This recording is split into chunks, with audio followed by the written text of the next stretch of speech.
తమిళ రాజకీయాల్లో ఎంజీఆర్ గారు చాలా గట్టి ప్రభావం చూపించారు. ఆయన ముద్ర అయితే వేశారు తక్కువ సమయం పరిపాలించిన.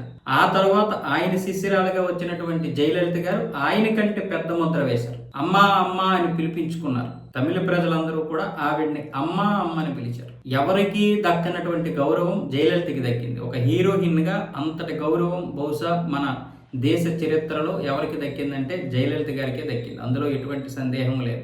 ఆమె నిలబడి వస్తే మిగతా వాళ్ళందరూ అంటే మంత్రులు కావచ్చు, పెద్ద పెద్ద అధికారులు కావచ్చు, ఒంగోని మరి దండం పెట్టేవాళ్ళు. ఆవిడ దగ్గర కూర్చోడానికి లేకుండా అయిపోయింది. ఆవిడ ఎదురుగా ఎవరు కూడా కూర్చొని మాట్లాడినటువంటి పరిస్థితి లేదు, సందర్భం లేదు.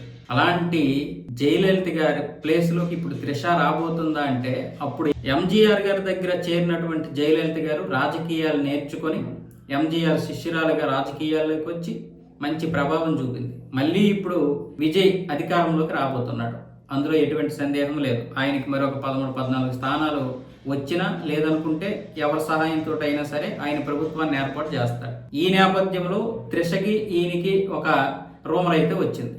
అందుకే కదా విజయ్ భార్య సంగీత గారు విడాకులు కూడా ఇచ్చేశారు. కొడుకు కూడా విజయ్ని వదిలేసినటువంటి సందర్భం వచ్చింది. సో ఈ నేపథ్యంలో ఇప్పుడు త్రిష తిరుమలను కూడా దర్శించుకున్నారు ఆవిడ ఈ రోజు ఉదయం.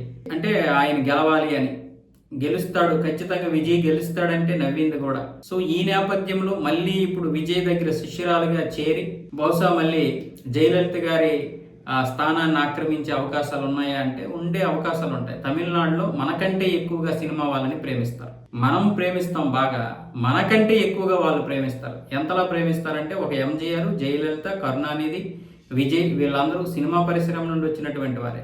ఈ గ్లామర్ తోటే వీళ్ళు ఈ గ్రామర్ ఫీల్డ్లోనే వచ్చేసి మంచిగా ఇదయ్యారు, సెటిల్ అయ్యారు, మంచి స్థానాలను ఆక్రమించుకున్నారు, మంచి పరిపాలకులు అయ్యారు, మంచి పేరు కూడా సంపాదించుకున్నారు. ఇప్పుడు విజయ్ కూడా అధికారం చేపట్టి త్రిషను శిష్యురాలుగా చేసుకుంటే సేమ్ కథ రిపీట్ అయ్యే అవకాశాలు అయితే ఉంటాయి.